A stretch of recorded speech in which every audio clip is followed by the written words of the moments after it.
So we will finish our conference with the panel discussion. I'm very happy to moderate this. It's my first time, so sorry if I have some problems with this.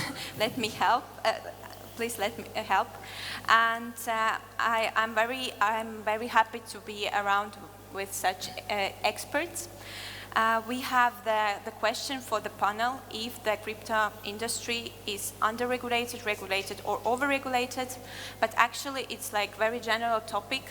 And I would like to talk more about what is the current situation, what will be next, and how legislation can help the industry to grow, and how we can manage with the cross-border regulation, how to operate with this. So my first question is, MLD5 will come to the force from January 2020. What do you think, are members of the state actually ready for this, and what will happen next? So please start with Priit. Oh, thank you very much. Estonia was ready even before the directive was adopted at the EU level. So some countries manage to adopt the laws even before they are adopted. Yes, indeed, by January 10th next year, the fifth directive should be implemented into national laws. And right now, the member states are actively implementing the law into their national AML laws. So I haven't heard any issues or problems regarding this field from the other member states. If I may to add, then for Estonia, maybe it's important as a pioneer to look, to wait and see how the other member states act, what will be their final legal acts implementing the fifth directive, and then after January next year, we should fine-tune our own regulation, not before. Yes, there is a draft law right now at the parliament in Estonia to amend, to make some minor, I would say, essentially important still, but still minor changes to the present AML law. But our recommendation from the community has been, and still is, to wait and see and to make a better AML law, because this is a competition. And this is a directive. It's harmonized at the pan-European level, which is very good for the sake of clarity. But still, there is a possibility for the member states to, to navigate. So, yeah, this is my recommendation for the lawmaker. Mm-hmm. Reimo? Does that works? Yes. I fully agree as far as the AML is concerned. Because, again, when we look at the industry, what is the industry? When we are talking about wallet service and crypto exchange, then we are talking about the sector which is not a crypto. Sector is still asset management. It's effectively financial services, custodian services. So when we look to the conventional markets, then those are tightly regulated areas as far as the governance is concerned, as far as the internal processes are concerned. AML Directive 5, as well as 4, they only deal with the gatekeeping, how the new customers are coming in, how the new customers are allowed in by the market participants, but how the activity of the market participants is regulated, how they actually have to fulfill the fiduciary duty, which is the fundamental to that business, keeping other people's assets, enable trading. For example, currently, when you look at the conventional market, financial markets, what is the fundamental issue with the trading? Pre-trade transparency, post-trade transparency, and of course, market abuse. Those are the fundamental anti-fraud issues which the regulation aims to tackle and should be tackling. That's the way it's been there almost 100 years. None of that is present in the crypto space. That's why we see those abnormal volatilities. That's why there is so much abuse. And kind of cornering is said to be a normal technique to be used in the crypto space. People in a normal financial market would be put in prison for that. And it will come also to crypto space, it should be. So I would say AMLD5 and the new gatekeeper function, simply on what basis you should let new people in, is just the beginning. It's a matter of time when the corporate governance and the code of conduct will be regulated as well. And that's where Estonia has been now going. That's why we see the fit and proper requirements for the board members. That's why we see the code of conduct rules. That's why we see the headquarters should be in Estonia. That's why there needs to be substance over form, etc., etc. Those are normal requirements for the financial markets participants, and we shouldn't forget, because simply the new asset class, which is crypto, we still deal with the financial markets. We cannot escape the fact. It's still a financial intermediation. So that's my long opening statement. But to a little bit maybe to counter Priit, I very much support the initiative by the Estonian legislator. I think it's a good leadership. I think other countries will follow that. But I think that is only a beginning. That's a good beginning. But even more will follow, because there is nothing in the Estonian law about market abuse. And that needs to come. Because without the integrity of the market, crypto will have no future. That I can tell for sure. Okay, something to add? Sure. I'll be the brave one that goes after two lawyers. I tend to play a lawyer on panels around the world, so I'll give this my best shot.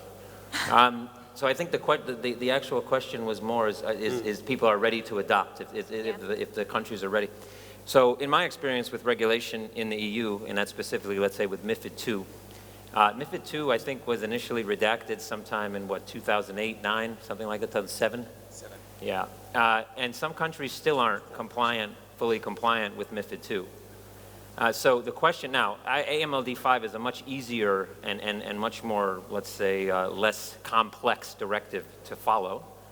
But history tells us that countries they may adopt it and they may redact it into law, but the question is, do they enforce it?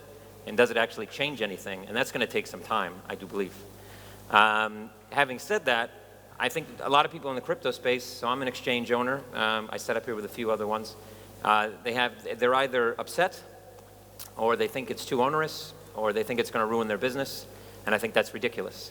If you get into a business and you don't understand what you're doing should be regulated or will be regulated, then you shouldn't be in that business. If you think that you can create something that actually creates money or gives people the ability to move money around the world, and you think there's not going to be gatekeepers that are going to control the access to that system, I think you're partially crazy.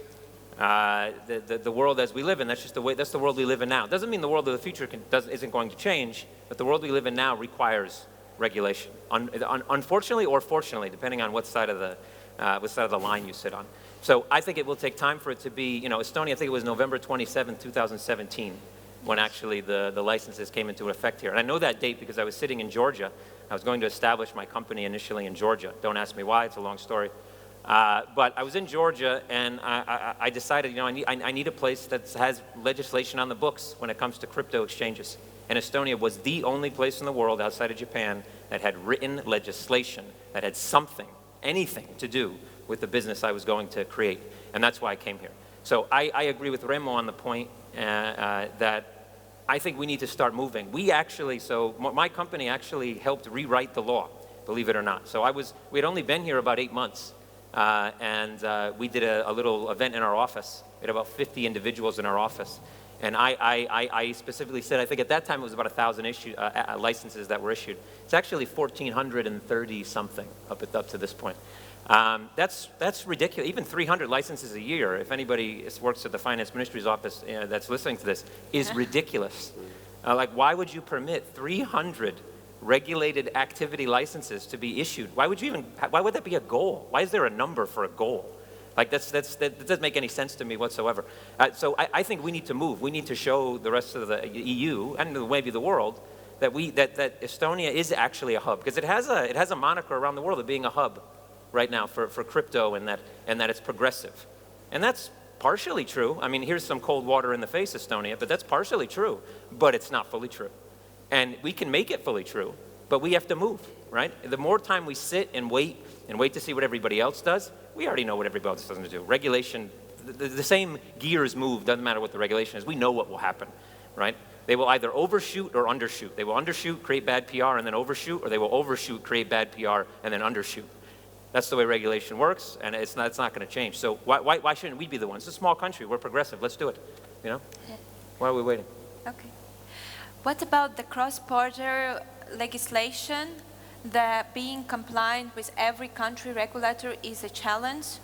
For newcomers, for startups, it's hard to manage with this. What is the most important thing they need to know before they start the business for cross-border, jurisdiction?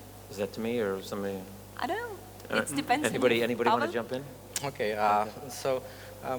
basically from my perspective, regulations for the crypto sector and traditional financial sector are pretty much the same. In terms of compliance, if you compare the crypto and traditional sector, so it's said that banks generally does comply with the AML regulations, for example, like Fifth AML Directive. But on the other hand, according to the Bloomberg, for example, only like 1, maybe 2% of laundered money is ever catched by the banking systems, right? On the other hand, in crypto space, most of obliged institutions like exchanges and wallets, they do not comply with the AML regulations yet. But in terms of the technology, we can right now say to the client that, hey, you've got the funds incoming from hack on this wallet in a particular second. So in terms of the effectiveness, if applied, it's much more effective. It's just not yet, the market is not just yet mature yet. Okay, thank you. Perhaps I'll take it on me to draw this a little bit out of the AMLD5, which is very interesting, but not the only regulation, right?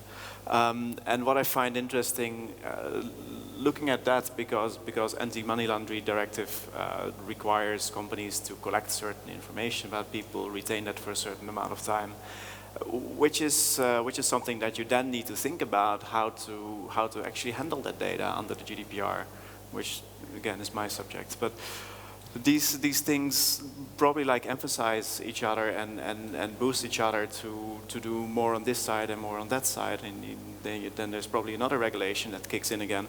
So I think this only keeps increasing going forward, and I think like the AMLD5 being a directive, and I'm not by no means an expert on that, but has probably local implementation just as the GDPR has.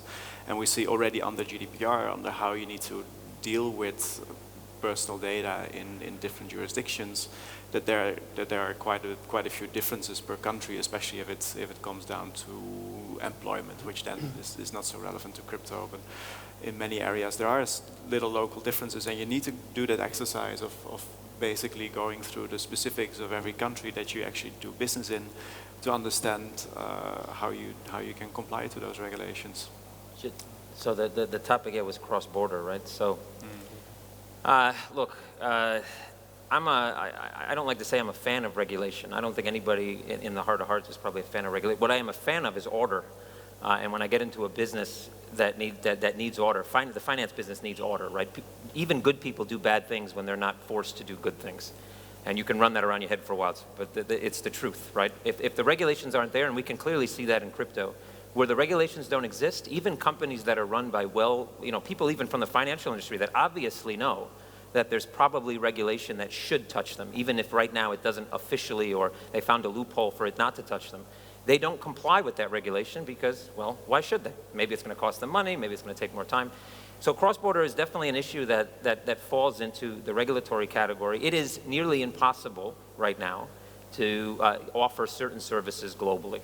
And it's not impossible because, well, I guess nothing is impossible, right? But unless you have the will and the might of a legal team that would probably cost the GDP of Estonia on a yearly basis to fight and go in and get all the licenses and all the different, and make sure that you have, that they're well funded, so when you do get sued for any reason that someone is there to cover you, it becomes truly onerous to go cross-border. That's one of the reasons why disintermediation with the blockchain is probably one of the most important aspects when it comes to finance, right?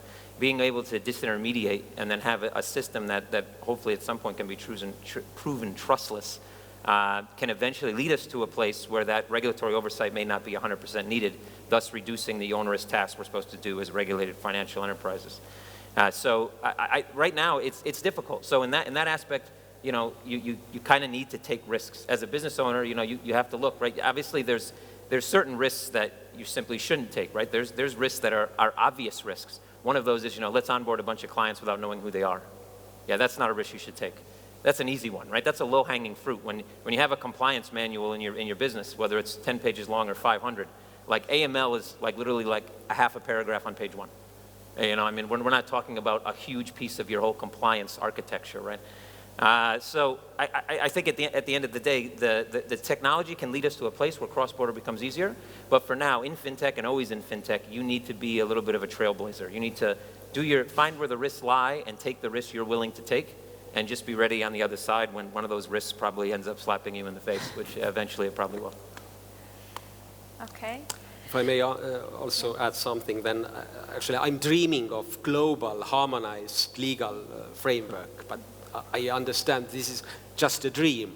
The more realistic idea or ideal should be a harmonized framework at the EU level. And in this regard, in order to provide clarity, in order to provide kind of similar regulation among the member states, in order to reduce the legal regulated cost, compliance cost for the businesses. Okay. And in this regard, absolutely, the fifth AML directive is a success story. I mean, it took, instead of 5 months to adopt it within member state, or adopt it at the European Parliament, it took year and a half. Okay. Yeah. But still, it's now in place, and it's a success story. It provides rather clear framework for the industry. And another thing, actually, which is done by the Financial Action Task Force, and the recommendation number 15, okay, issued this July. This is another thing, in relation to global harmonized kind of regulatory framework, which is, I think, the right direction. Instead of each national state or member state making their bespoke regulation, like Liechtenstein, Malta, Gibraltar, okay, this is, in some way, it is good that they are, providing some rules and regulations, but this is just an internal thing. And I wouldn't advise Estonia to follow this pattern. Instead, Estonia should be leading the initiative to regulate some important aspects at the EU level. Okay? Okay, Agreed. Absolutely agree with this, 100%. Okay, guys, let's talk about main wrong understanding according the legislation for crypto assets industry. What do you think, which is like typical ones that you heard from the clients? That it's not regulated. Number one. So again, Bitcoin is unregulated. Maybe it's me, right? So I don't know. Maybe if I was 20 and had tattoos, I'd think a little bit differently. But unfortunately, I'm not. So it's amazing to me that someone would think that they can go online and raise money from a bunch of people without knowing who they are, and then spend that money as they see fit on Lamborghinis and T-shirts like this nice one I'm wearing, and think that nothing's going to happen and that's fine. And that somehow this is going to continue, and the prices are only going to go up because, why wouldn't they not go up? Because that's what they've done so far. So look, it comes from any innovation is always going to bring in lots of people that are emotional about bringing that innovation to light. Those are usually young people.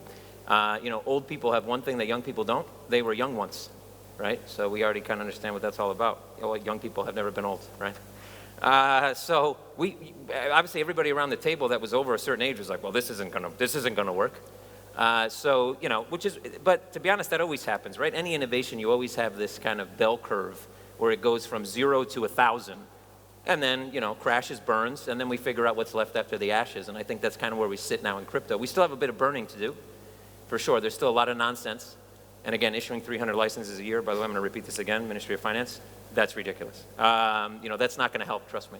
But at the end of the day, this is how all industries work. It's not just crypto, right? But a lot of money overnight, that's going to bring in people that generally don't know what they're doing.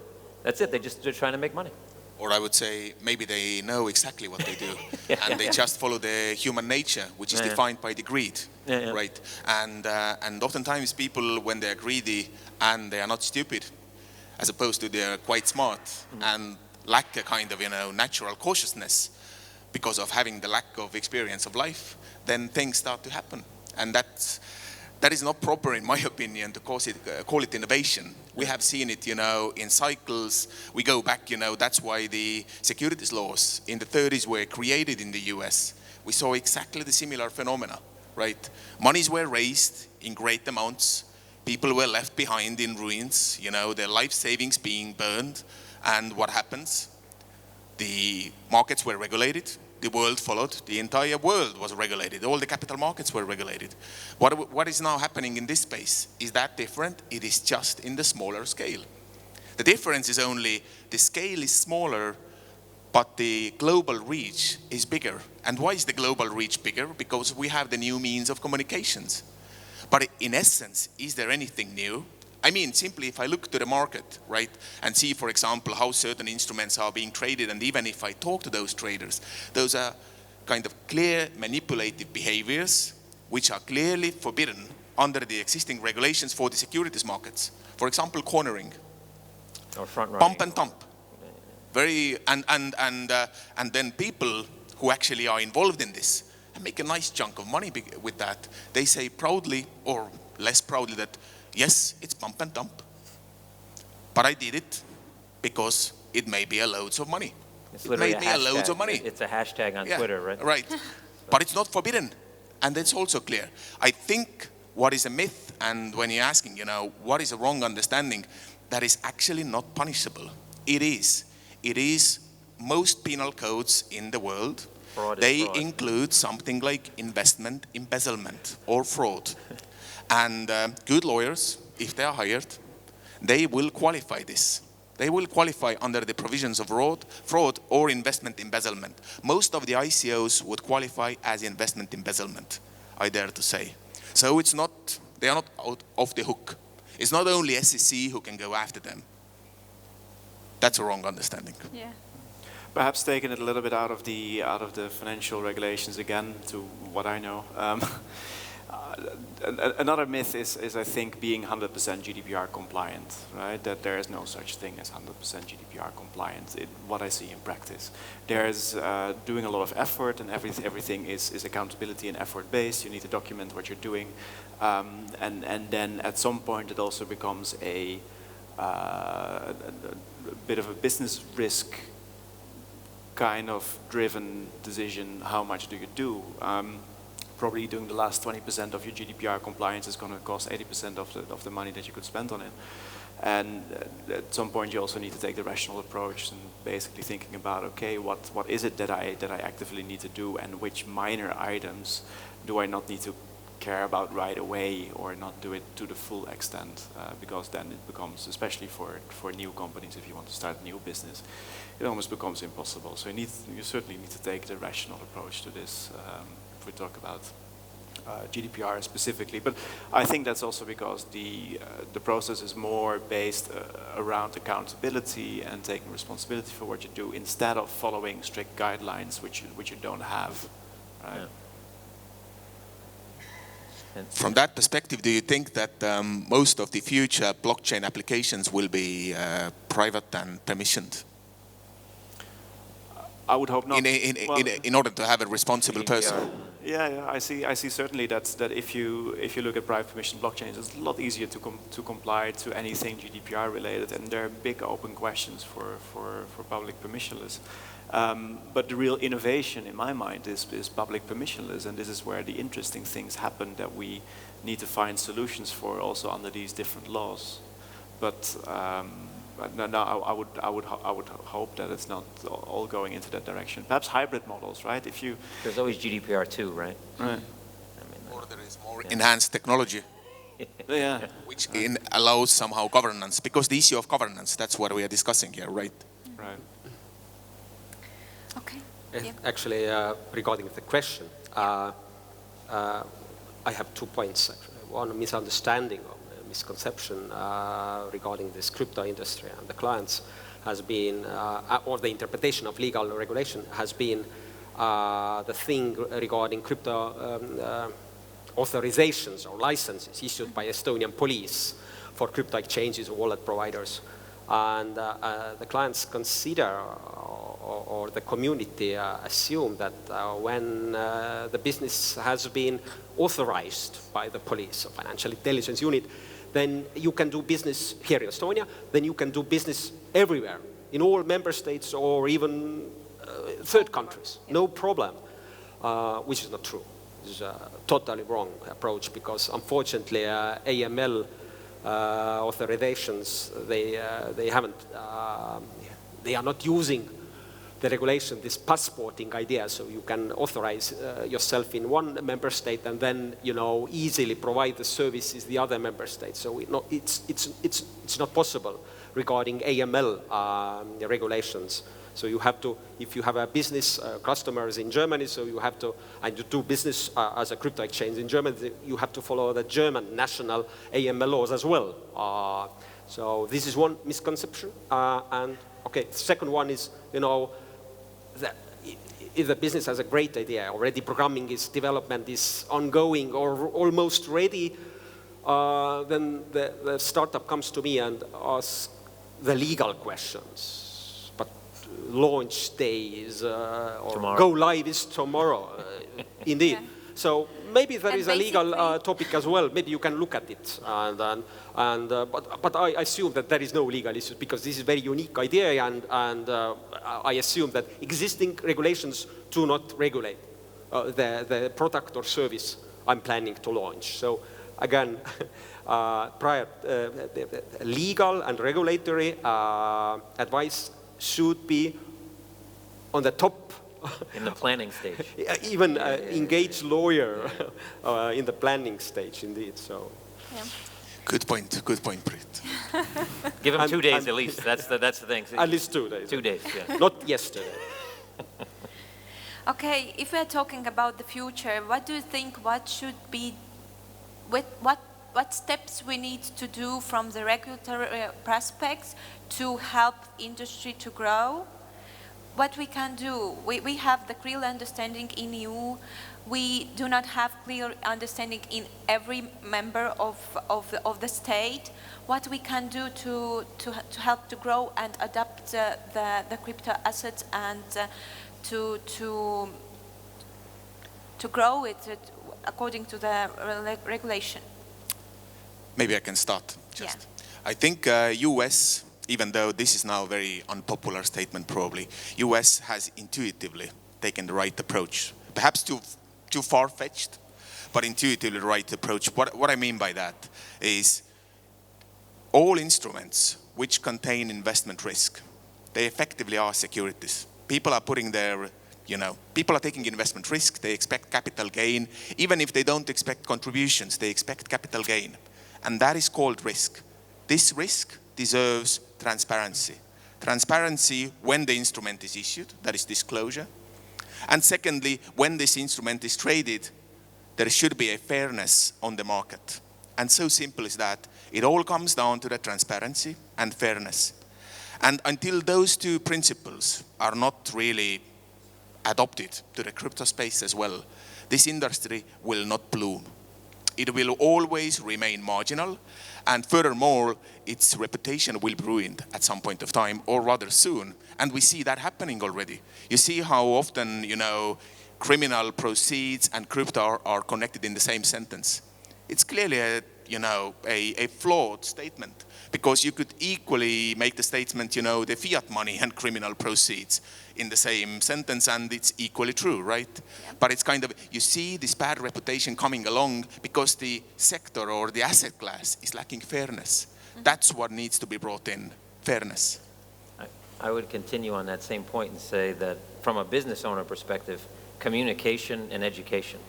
Right? So the business owners themselves, as Priit eloquently stated just now, I've been in those positions where you're a business owner and all you're thinking about is your product.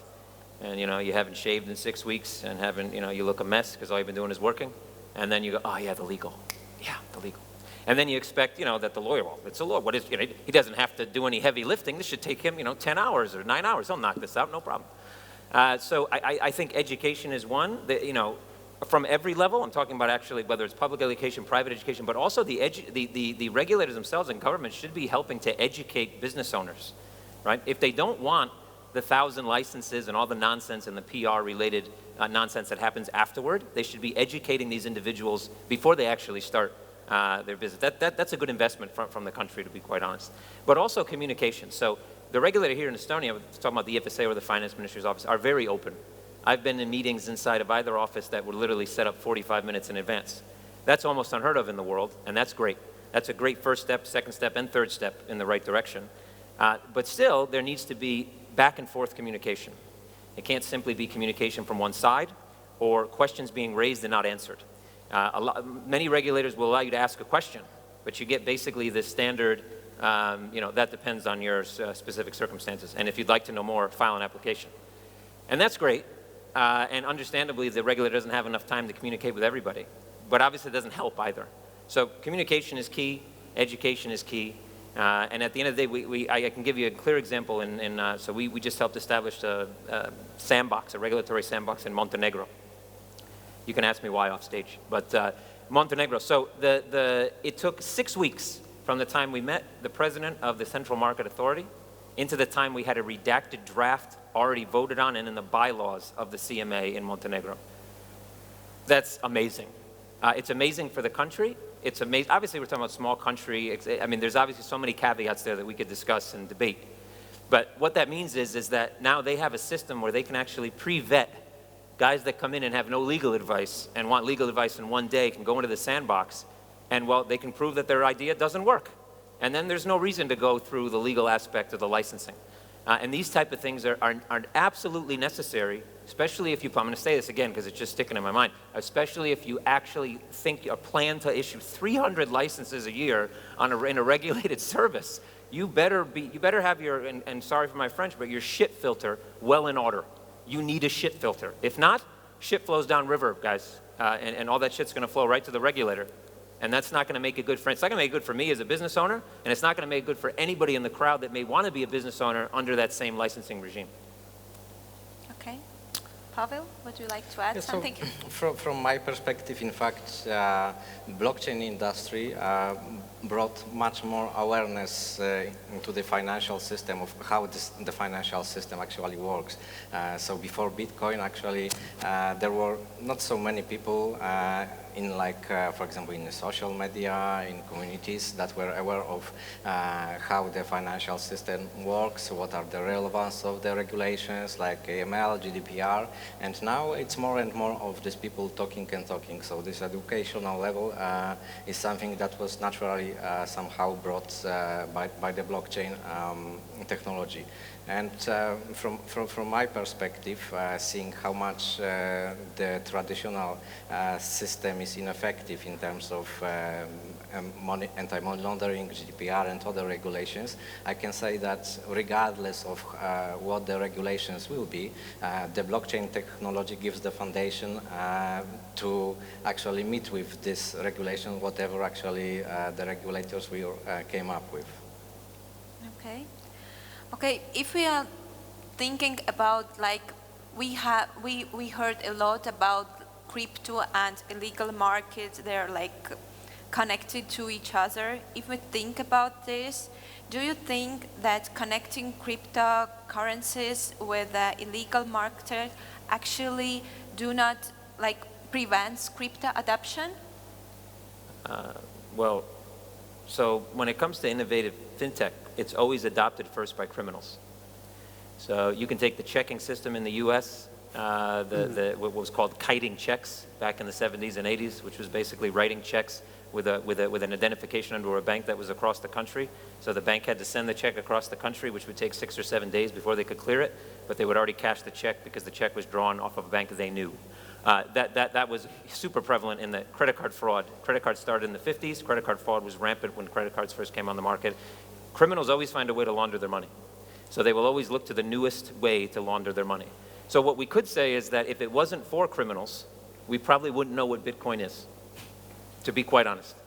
Not everybody here would know what it is. Maybe 10 people would know what it is because they're crypto geeks and they're cryptographers and they went to school and studied cryptography and, you know, Ralph Murcko is a god to them. They would know what it is.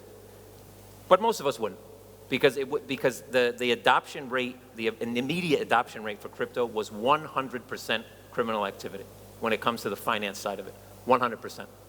And I'll tell you how you can easily see this. So there's tools out there, Parsec, there's tools out there like, I'm forgetting the name, Elliptic, and a few other companies, right? If you take and analyze the blockchain, the Bitcoin blockchain, and go back 30 jumps from every transaction, meaning you take a transaction and you go back 30 times to track back, very close to high 80 to 90% of those transactions, any one you check will touch Silk Road. So yes, I think, unfortunately, we're here partially because we gained adoption through criminal activity. But that happens with every single, obviously happens with cash. I mean, the invention of cash, I mean, how easy it is to do criminal element, you know, how easy it is to launder cash. It's pretty easy, right? Much easier than Bitcoin, to be quite honest. So, you know, the innovation was led by criminals. So what needs to happen now, because now we have regulators looking at this, we have people that aren't criminals in this industry, we need to push to make sure that again, education. Not only the regulators need to educate, but we as an industry need to educate the regulator to show them that, look, this is traceability, this is auditability, this is immutability. All these things together basically erase or nearly erase most of the problems with money laundering. So it's on both sides. So I would say, yeah, criminals drove the adoption. That's why we're here. Now it's our job to make sure that we try to eliminate that element for the best we can. And I believe your question was, you know, could it stop? Did I miss the question? No, you didn't. Right. No, I've just, you know, you had such an elaborate answer, so I'm trying to find my way out. Good luck. But yeah, I'm so confused. So the question was, could it stop? And I think it could. It could. And the best way to do is pretty much, you know, what Kevin was already saying. It's not only we educate, as you know, crypto experts and blockchain experts, but it's about embracing the incumbent world. And what I mean by incumbent. For the incumbent industry, there is a certain set of rules and regulations. And they're there for reasons, and they are not, you know, set to disappear. They're not disappearing. So they're there for the reason, and the reason being human nature. To address the human nature, you know, human beings, you know, they are lazy, they are greedy, and when they have a chance, they are deceptive. And of course, except for people who are in this room, we are exceptional human beings, which can really defeat the human nature. But the point is to embrace the incumbent world and really introduce proactively, by way of self-regulation, principles of good governance, principles of integrity, principles of transparency. And those are actually very easy things to do. Provide information, issuing new coins, provide information what a reasonable investor would like to see. When running an exchange, provide information about the quotes, provide information about post-trade transparency, right? Kind of a self-regulate as an industry of exchanges. And we have what? 1,340 exchanges, whatever you said, Kevin, Lots right? of them. I haven't checked. A lot of exchanges, out of which a good percentage, say 2 or 3% out of those exchanges are actually, you know, run as a proper exchanges. Yeah. Those could actually take the leadership, right? And propose a self-regulation, you know, what could be a proper rules of tradings and notifications. Right? For example, what trades are being blocked? A current incumbent securities market, the way exchanges work, when they see manipulated trade, they actually are obligated to block those trades. They do not let them through, even though there is no law in place for that, because most of the instruments do not qualify in EU as securities. Why couldn't, you know, exchanges, crypto exchanges, introduce a self-regulation and saying, when we see something like that happening, we block the trade, right? You start imposing the good rules of good governance and transparency and fairness, and so forth and so forth. You don't have to kind of, you know, introduce by way of self-regulation all these rules and regulations which are out there. pick few, the most fundamental ones, and things start to happen. And a good reputation starts to come along, right? Then there are already 3 good persons in the world, right? At least. At least Yes. something. Yeah. Yes, there is a saying, fear has big eyes, okay? Yeah. It means that actually the lawmaker has to find the balance between the bad and good in order to, support sustainable innovation and in order to attack kind of a harmful innovation. Yeah, okay? So this is important for the lawmaker, not to overreact, and the same goes for the regulator. I mean, in issuing guidances or enforcing some measures against the market players. And in this regard, I totally agree with Kevin that education, and communication, in both ways, I mean, between the community and regulator and the lawmaker, in both ways, so the community could educate, talk about the risks in the system to the regulator, lawmaker, and again, that should be discussion in order, to find the best balance in order tackling those ugly guys and supporting those good ones with white pants. Okay. Do we have something to add? Because we are like a bit late with our timing. Do we have some highlights to talk about? Okay. Yes, I would like to ask you about the subjectivity of the criminal activity in the sense that, for example, in Netherlands, it is legal. In other places of the European Union, it's not. Is Julian Assange a criminal or a hero? I cannot buy a Bible in some Muslim countries. So I think it's a very serious business, even more if we are holding the KYC data from the customers that could be put in danger for several reasons, depending the context. Thank you. Was there a question or was that a Yeah, statement? it was. Was there a What question? was the question? I mean, please? yeah, the question basically is how can you be sure that you are holding that KYC data without putting the customers in danger? I mean, I certainly understand the collecting the data, but it could be, it's like a knife. You need to test it to see if it cuts. So maybe we should put, I don't know, it's a question. How can we put more safety for the customers? Because you look at Equifax, for example, the leak, because of that. Yeah. No, I think on the personal data front, that certainly, like collecting any kind of personal data is always a risk to the privacy and the freedom of an individual, right? At the same time, we have also agreed as a society to apply certain rules on how we can trade in assets, and that is therefore a requirement. Of course, these companies are all bound to take technical and organizational measures according to the GDPR to basically make sure that the data is safe and secure. Is this justified? Do we need to collect that data? I think that's a good question, but we have agreed to do so through our democratic system. And I would also, add that it's collecting certain data. For example, in your question was KYC data, and that data is actually, that data is needed to prevent a bigger damage from happening, right? And we have all agreed as a society that it's a necessary thing to do. We want to prevent criminal money from flowing into the system. We want to prevent criminal activity and, funding criminal activities or proceeds from criminal activities. If we cut those off, it's been scientifically proven that there is less criminal activity in that case. So it is something what we have agreed what is needed to achieve some common good. So this, I fully agree. It's kind of simply, there are rules in place how to store personal data. Simply those rules must be followed. I can maybe add because the same KYC regulations are applicable to both cryptocurrency and traditional sector. And what the blockchain technology gives to that is that you may use the same data, the same registration multiple times to open the account on different assets. So the same set of data may be registered, for example, on blockchain and used multiple times, so that you don't need to share the data with risk of revealing that.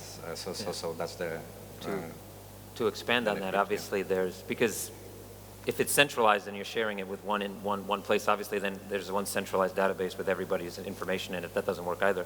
When it's decentralized, so there's not one central computer holding everyone's data, obviously that mitigates the risk from someone trying to hack into some centralized computer to steal everyone's data, right? So it mitigates the hack risk. But again, we live in a regulated world. So, and I've been in panels and I've been in workshops where people tried to sell a decentralized blockchain-based identity solution to governments. And one, they don't understand it. And two, even when they understand it, they immediately see a whole bunch of other risks that the technology provider doesn't necessarily see. And that means, you know, risk to the government or risk to the, they see a huge amount of risk in comparison to what the guy creating that sees. So eventually we get there. Why? For no other reason than money, right? Most decisions in the world, most wars, most decisions, all come down to money. Right? So everybody talks that they want their privacy and everything like that, but in reality, most of the people pushing the movement now to decentralize documentation and privacy is because they want to monetize their own data, right? That's the biggest companies right now that are doing this are to monetize the data. It's about money, right? So they want to take the money from the corporates and give it back to themselves. So, which is good and bad. It means it will probably move quicker because if it was just about privacy, you wouldn't see so much movement. But it's about money. So it will happen. We will get to a point where there will be decentralized, but the government, at least regulators and legislators, are going to want to have some type of oversight. 4 eyes, right? They want to have some type of oversight over that data for sure. Though I do think eventually we do see completely, like the decentralized identity globally. But that's not something that's going to happen so quick because there's not so much money involved with it. If it was more money, then it would probably happen quicker. Any more questions? Thank you for the presentation and the wonderful panel. 2 questions. So if I'm an exchange and I get a crypto license in Estonia, I cannot actually operate in Germany and France. I have to get a license as well in the other countries, right? Oh, let us hold this one and hear the second one as well. Second one, what do you think about STOs? Yeah. Thank you. Maybe I kind of start with the first one and then Priit can continue. So currently, the crypto activity or selling, let's start crypto license. Crypto license regulates 2 issues, and I explained those before. It's first of all exchange, and if we take the example of exchange, and if it deals with non-securities and clearly understood non-financial instruments in EU, then in most of the EU countries, haven't done country by country analysis, but in most of the countries, it is non-regulated activity. And since Estonia went there, again, and Estonia is not regulating the activity. If you look really closely at this, it is what we said before, they are regulating gatekeeping. AML aspect only, they are not regulating the activity. Effectively, what Estonia is regulating, who is getting to the bar, Estonia is regulating standing in the bar, at the door, is doorman, and people are getting to the bar. And that's the only place for the barkeeper, nightclub keeper, what is regulated. Whatever happens in the nightclub, you can sell alcohol to underage, there can be fights happening, people are, robbed in the bar. None of this is regulated. This is going to be regulated now. Bar owner, bar manager is not regulated. No kind of, previous, fit and proper requirements, no educational, no skill requirements. Do you have to know anything about management? None, right? This is what the regulation is currently. Most countries do not regulate it. So therefore, once you have the license, Priit is totally correct. It does not have per se the cross-border effect. But since the other countries are not regulating it at all, de facto, you can actually operate. De facto, you can operate. But things are going to change now. Most likely because other countries will introduce similar regulation and we'll see how it will interact. But currently, for the time being, it is so. And the second was, I don't know, Priit, would you like to elaborate? Still, the first one, indeed, so you have to look, still, unfortunately, the answer is yes. You have to look also the national rules where your customers are in when you are onboarding indeed them. I mean, AML regulations, that's true. But when you so Estonian 3, 4, 5 euros, 300 euros, doesn't give you the quality stamp that now I'm regulated. Also, unfortunately, many these kind of businesses are misusing this license or association, saying we are regulated and we can provide services worldwide. No. And regarding STOs... But before this, you know, just to finish up on this, that you have a clear understanding, if you provide services cross-border and you're not establishing branch of that Estonian exchange in Germany, then still Estonian AML laws apply. Yes, you check if Germany is regulating, but we know it doesn't today, right? So you can act for the time being. But to the extent you're not establishing branch, in the legal terms, you're using freedom to provide services as opposed to freedom of establishment, then the home country laws apply to your KYC. With me? STO. That is a legal, regulatory, tax, economical, financial combined Thumbs question. up, thumbs down. I think that's the question. STO is effectively securities offering. So it's a regulated area. Yeah.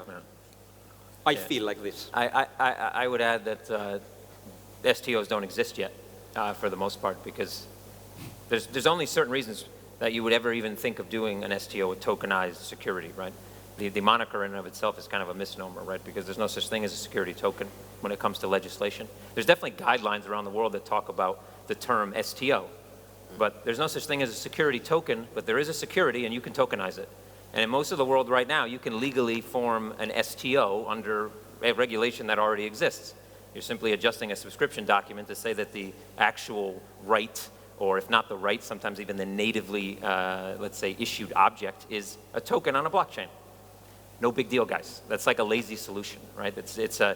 If you have a market that's a primary market where you can buy from an issuer, but you can't sell it to anybody else because there's no liquidity, what's the point?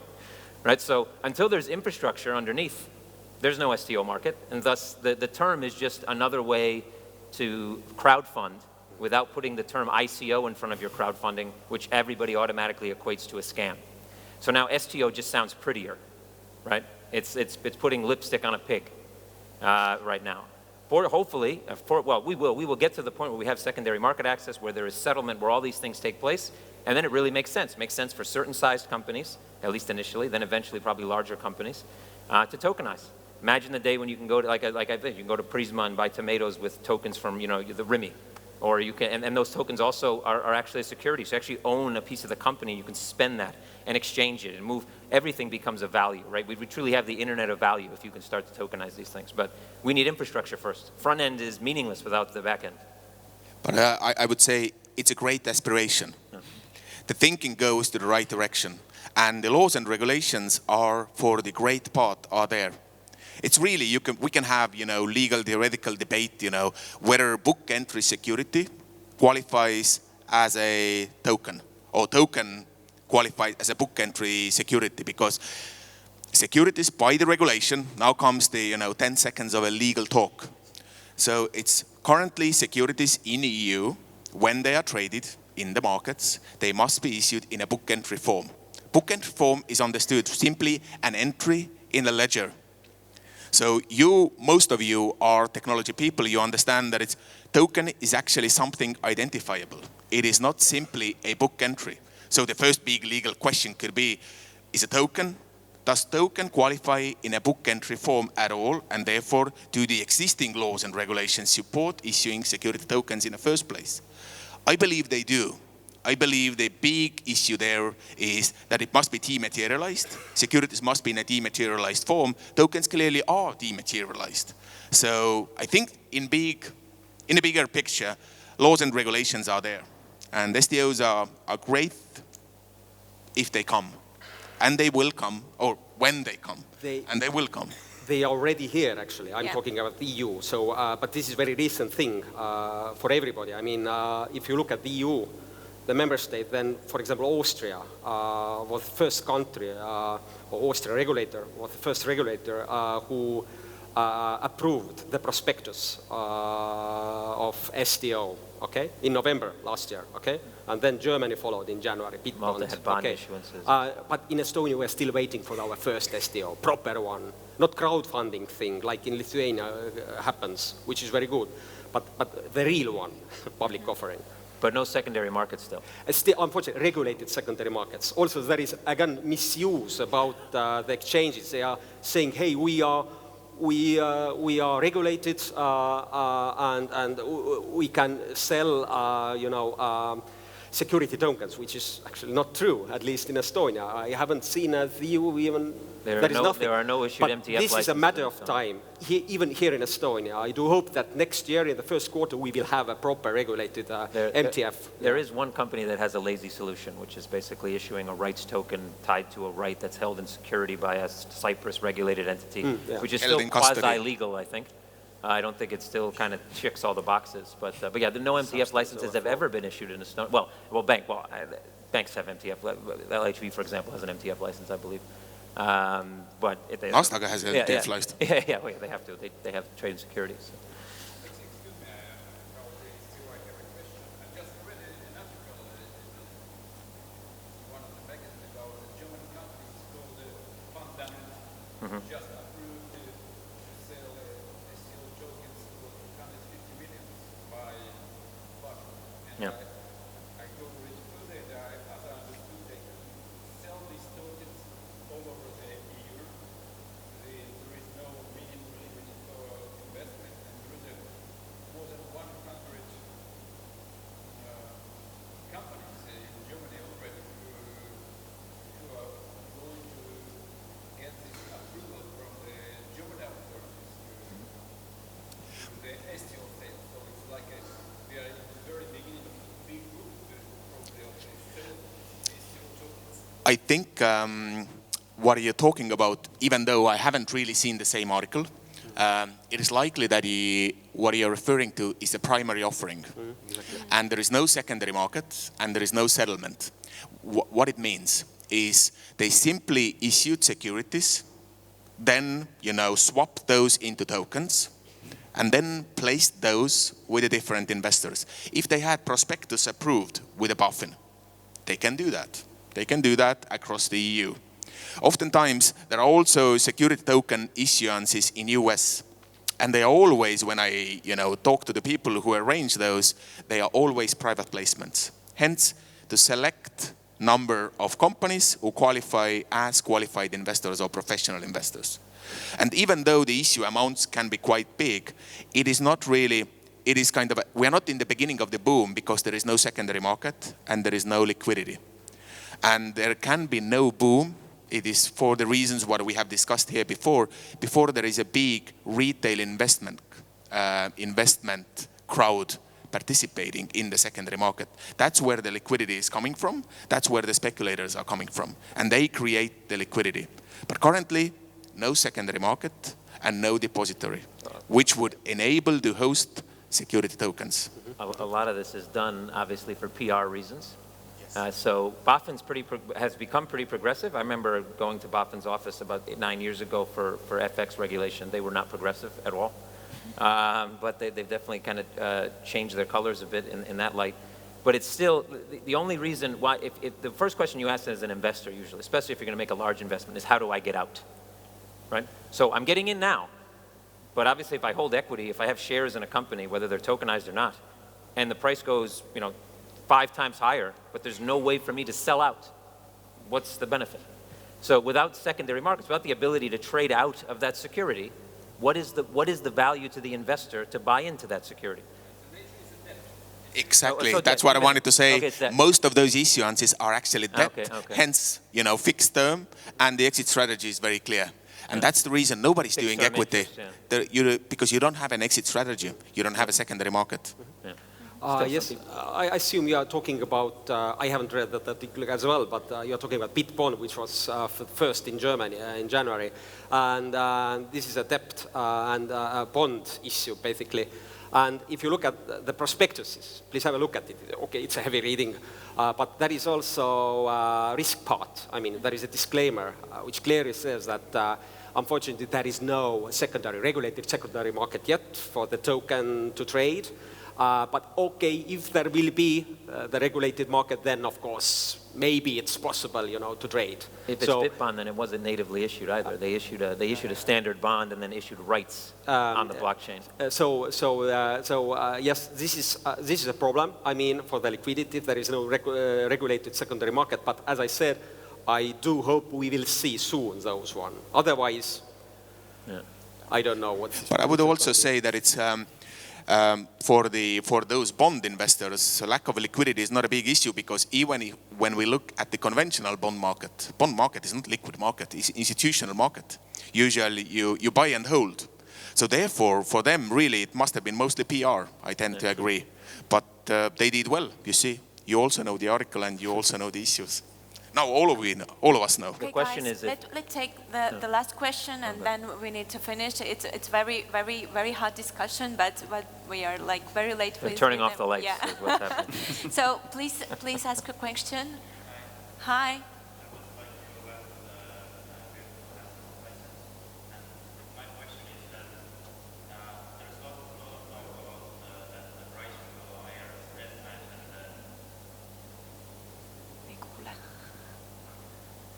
And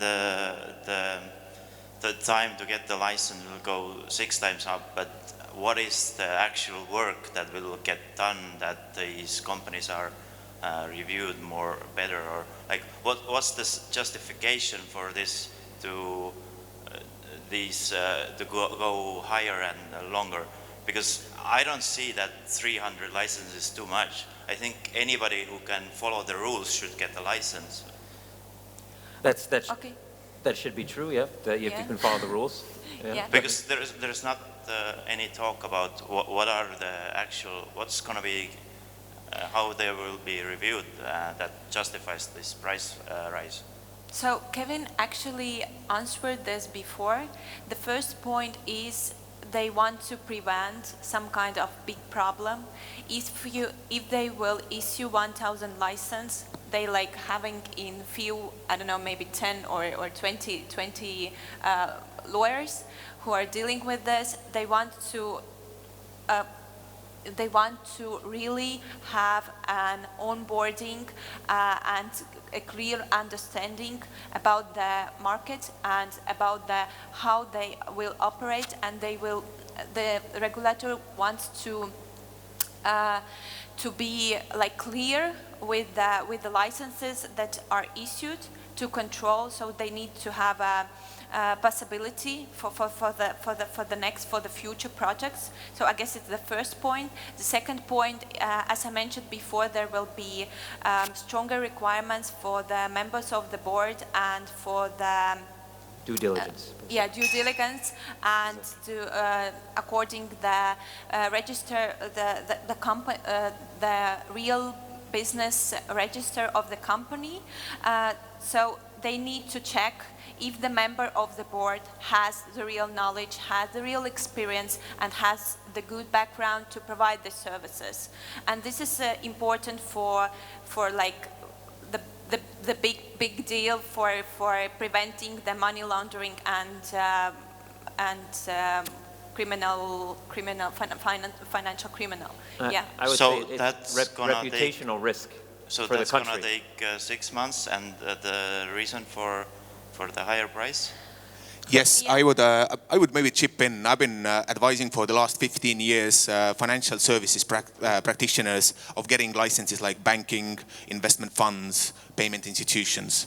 And you would be surprised if usually, banking license takes 1 year, pure processing time. Of course, there are many rules and regulations, but most of the time actually goes checking the managers, suitability of the managers, the same issues what Anna was saying, collective suitability of that team, and ability to fend for the interests of the investors, and the same for the shareholders.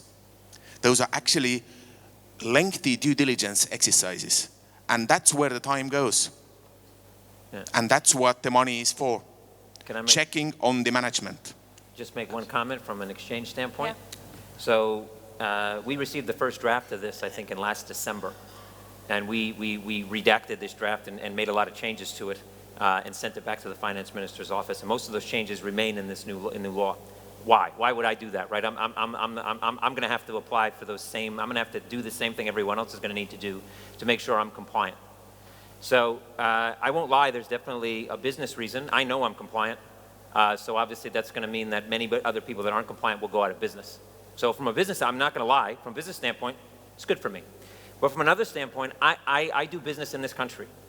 I can tell you that out of that 1,400 licenses, there's only about 3 or 4 companies that actually have an office established here in Estonia, maybe 5, that actually have employees and are actually doing something. Most of those guys are in China, they're in Russia, they're in South America, and those businesses can end up becoming fraudulent. And then that affects me. It affects me directly because I'm a business owner here doing the right thing. I have to compete with guys doing the wrong thing. It is very, very difficult for a business owner in a regulated entity to compete against people that are unregulated because they can do whatever they want. So raising the bar means that, one, for the reputational risk of the country, which I think is why the government is so keen to do this more than anything else, there is a huge reputational risk when you allow anybody in. And when you say they have to meet the rules, there are no rules right now. The rule is you didn't commit bank fraud and you have a clean police record from one country, which pretty much anyone, even if you did commit bank fraud, you could probably go to another country and get a police record that says you didn't. Okay. So, you know, there are no rules. That's the problem. Okay, thank you. But my message then is that we shouldn't focus on messaging the price changes and how much it's going to take. It should be focused on what's going to actually change. Yeah. That in order to make the review more more difficult. Understand. I don't take this the wrong way, but I think that's a bit of a sales pitch. Yeah. Yeah. I mean, that's a legal sales pitch, right? Get in now when you can pay $345 instead of $3,000, right? So that's the. But still, as a final word, talking about the state fee, which seems to be a very interesting question. Actually, one thing is, you know, to conduct, according to the proposed draft, one thing is to conduct due diligence regarding the management board members, okay? But another important thing is, or aspect of the new higher state fee should be the regulatory activities. Because right now the regulator has said that it doesn't have enough resources, people, money, you know, to conduct proper supervision regarding the entities who have received the authorizations or licenses. And so the state fee should be used also for the after activities. I mean, after the issue of license. Okay, so the supervisory activities should be financed with this higher fee. So the FIU is doing an ICO. Okay, guys, I guess we are finished. Thank you so much for the very hot and interesting panel. We are ready to finish our conference. Let's Thank you.